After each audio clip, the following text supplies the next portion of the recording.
अस्सलाम वालेकुम नाजरीन। स्पेशल टीवी के प्रोग्राम दस्तक के साथ मैं हूं आपका मेजबान मोहम्मद मुआविया।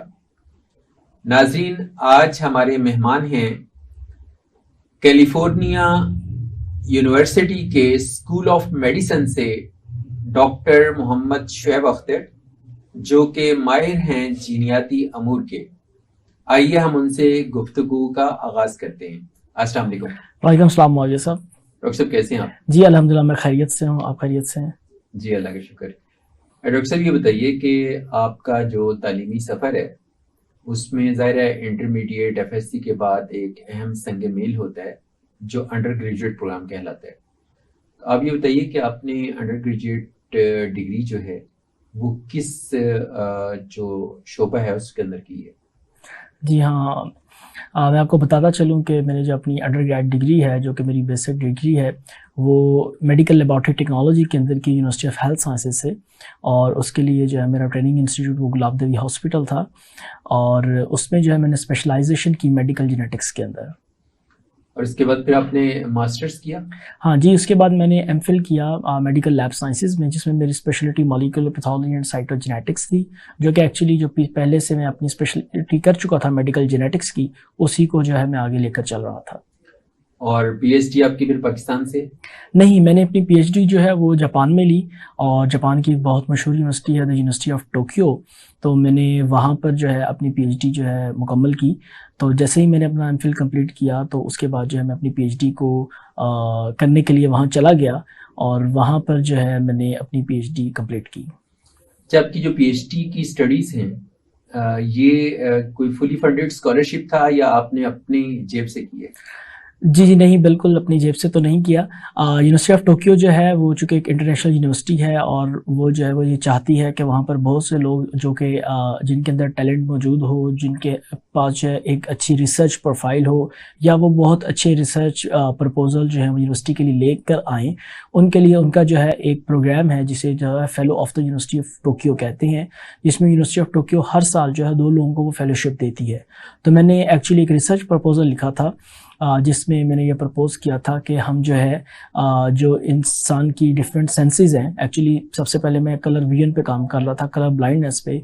कलर ब्लाइंडनेस और टेस्ट की जो हमारी सेंस है, जो टेस्ट की हिस्स है, इसी तरह हमारी जो सूंघने की हिस्स है, स्मेल, या जिसे ऑल्फैक्शन कहते हैं, ये आपस में मिलकर इकट्ठे काम करती हैं। तो मेरा प्रपोज़ल इस बारे में था कि ये आपस में इंटरेक्टिवली काम कैसे करती हैं। तो जब ये मैंने रिसर्च प्रपोज़ल वहाँ जमा किया, तो यूनिवर्सिटी ऑफ टोक्यो ने एवैल्यूएशन के बाद जो है मुझे वो फेलोशिप 3 साल के लिए अवार्ड की।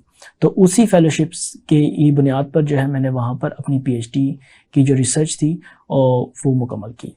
अच्छा, ये जो आपकी फेलोशिप थी ये डायरेक्टली आपने यूनिवर्सिटी को खुद अप्रोच किया या ये एचईसी के थ्रू आपका स्कॉलरशिप अप्रूव हुआ? जी नहीं, ये एचईसी के थ्रू नहीं था, बल्कि मैंने बराह रास्त जो है यूनिवर्सिटी को अप्रोच किया था। तो इसके पीछे एक बड़ी इंटरेस्टिंग स्टोरी है। अगर आपके प्रोग्राम में इसका वक्त हो तो मैं आपको बताता हूँ। मैं एक्चुअली जो है बेसिकली कलर ब्लाइंड हूँ, तो मैं इसलिए जब यहाँ पर जेनेटिक्स में स्पेशलाइज कर रहा था, तो मैं कलर ब्लाइंडनेस पे काम कर रहा था।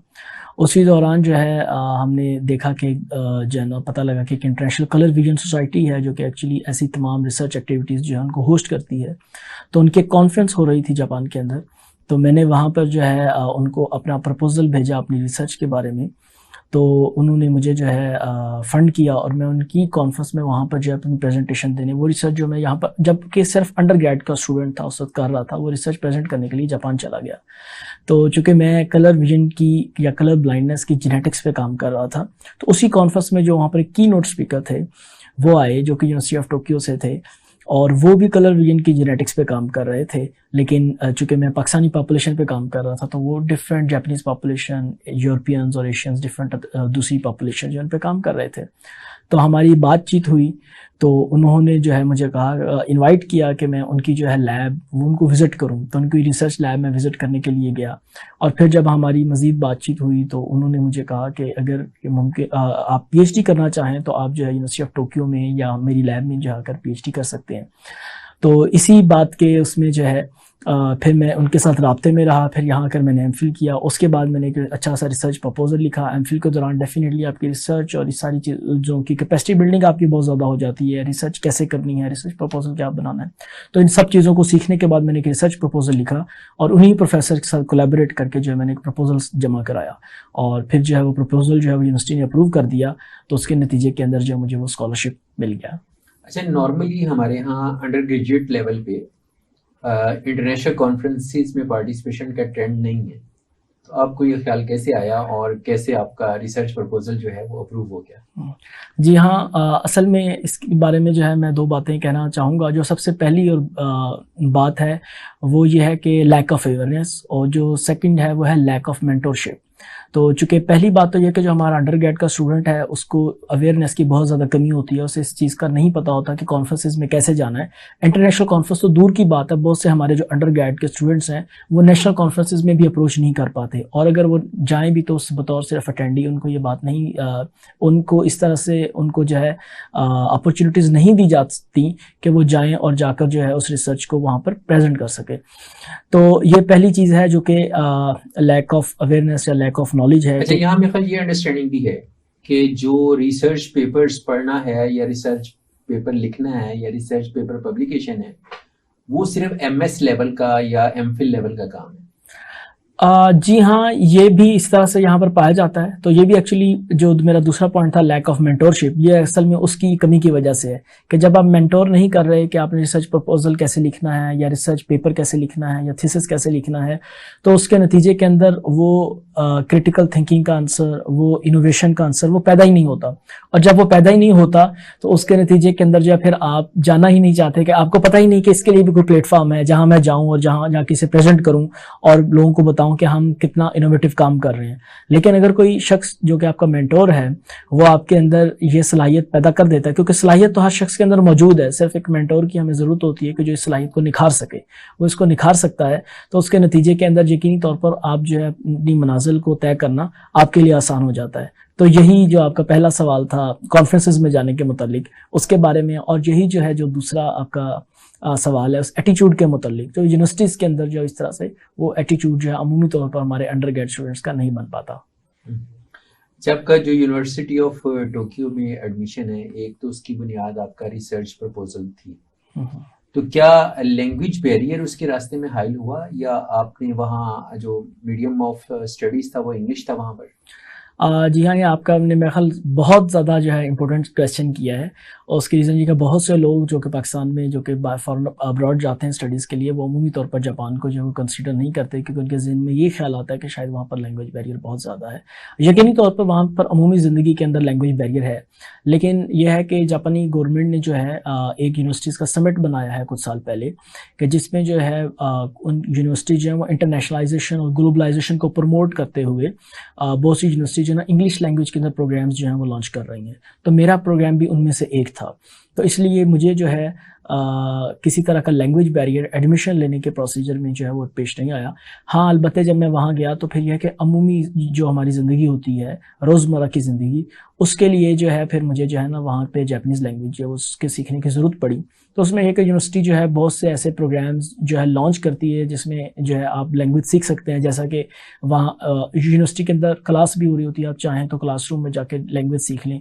इसी तरह वहाँ पर एक कल्चरल एक्सचेंज प्रोग्राम है कि जिसमें जापानीज़ स्टूडेंट्स जो हैं वो आपके साथ जो है पेयर कर दिए जाते हैं और फिर आप एक दूसरे के कल्चर के बारे में बताते हैं। तो ऐसे में जब आपको नेटिव लोगों के साथ बात करने का मौका मिलता है तो उसके नतीजे के अंदर जो है आप ज़्यादा अच्छे तरीके से जो है जापानीज़ लैंग्वेज जो है या कोई भी दूसरी ज़ुबान है उसको सीख सकते हैं। लेकिन बुनियादी तौर पर आपको एडमिशन लेने के लिए या वहाँ पर जाने के लिए ऐसी किसी चीज़ की ज़रूरत नहीं होती।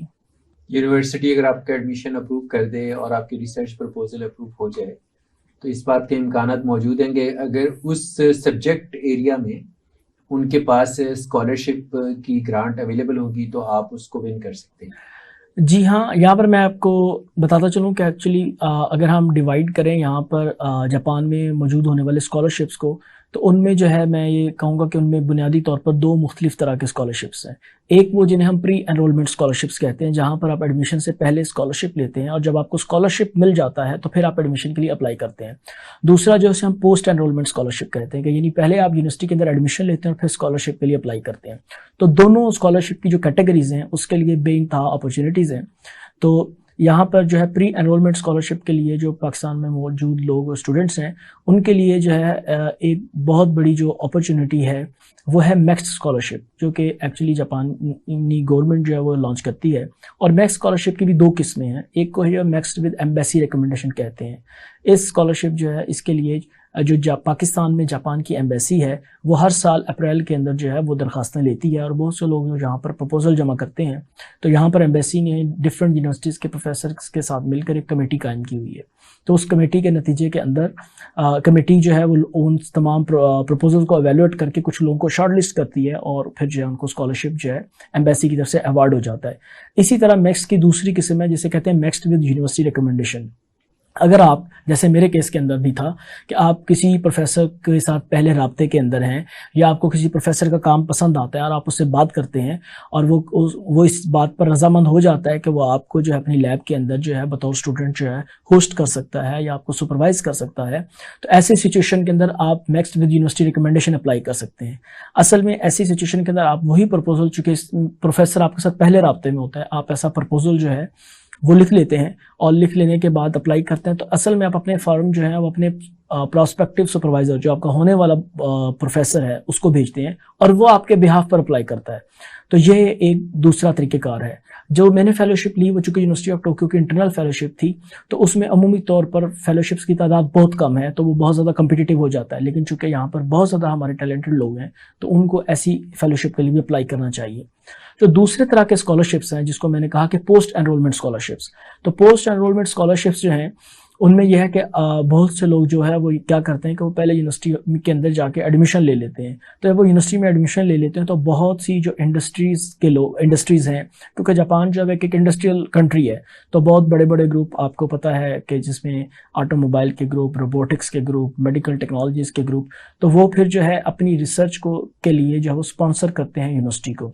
तो वो ऐसे उसके अंदर वो उन लोगों को स्कॉलरशिप देते हैं जो कि उनके इंटरेस्ट के लिए उनके इंटरेस्ट से रेलेवेंट रिसर्च पर काम करते हैं। तो इसलिए बहुत ज़्यादा वहाँ पर अपॉर्चुनिटी मौजूद है पोस्ट एनरोलमेंट स्कॉलरशिप्स के लिए भी। अच्छा, वहाँ स्टडी और एकेडमिक्स का क्या कल्चर है रूटीन में? जी हाँ, ये आपने बड़ा खूबसूरत ये आपका सवाल है। ये है कि इन जनरल जो है डेफिनेटली ये लैब टू लैब और डिपार्टमेंट टू डिपार्टमेंट जो ऐसी चीज़ें वेरी करती हैं, मुख्तलिफ होती हैं। लेकिन यह है कि आम जिंदगी वहाँ पर 9 to 5 ही चलती है।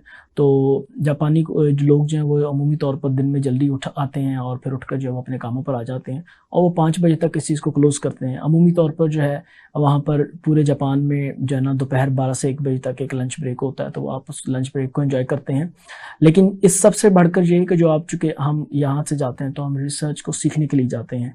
जैसे कि अभी आपने सवाल में जिक्र किया कि अमूमी तौर पर अंडर ग्रेजुएट लोगों को वो एक्सपोजर नहीं मिल पाता। तो यह कि जापान में जब आप PhD कर रहे होते हैं तो आपके सुपरवाइज़र का रोल सिर्फ एक कंसल्टेंट का है कि अगर आपको वो मसला हो तो उससे बात कर लें, लेकिन बसूरत दीगर आप अपना तमाम रिसर्च प्लान, अपना तमाम रिसर्च प्रोजेक्ट खुद डिज़ाइन करते हैं, उसको फिर लेकर चलते हैं। तो ऐसे सिचुएशन में आपको इंडिपेंडेंटली किसी भी प्रोजेक्ट को लीड करने की, यानी या दूसरी सूरत में रिसर्च प्रोजेक्ट मैनेजमेंट की बहुत अच्छी जो है वो ट्रेनिंग मिलती है। कॉन्फिडेंस आ जाता है और आप लाइफ में फिर उस ट्रेनिंग की बुनियाद पे लीड कर सकते हैं। यकीनन। और उसके अलावा यह है कि बहुत ज़्यादा आपको अपॉर्चुनिटीज़ मिलती हैं बहुत ज़्यादा कॉन्फ्रेंसेस में जाने की। मतलब मेरा ख्याल है कि मैं हर साल 2 से 3 कॉन्फ्रेंसेस में कम से कम जो है वो जाता था जब मैं वहाँ पर रहता था, और वहाँ पर जाकर मैं अपनी रिसर्च प्रेजेंट करता था। और हर कॉन्फ्रेंस का एक थीम जो है दूसरी कॉन्फ्रेंस से मुख्तलिफ होता है, तो उस डिफरेंट थीम की वजह से डिफरेंट लोग आते हैं, वो आपसे बात करते हैं, वो मुख्तलिफ तरह के सवालात लाते हैं और फिर आपको अपना जो आपकी परफॉर्मेंस है, आपका रिसर्च है, आपका प्रोजेक्ट है, उसको एवेलुएट करने का और उसको एक जो है बहुत नोवेल सिमत के अंदर लीड करने का जो है आपको बार बार मौका मिलता है।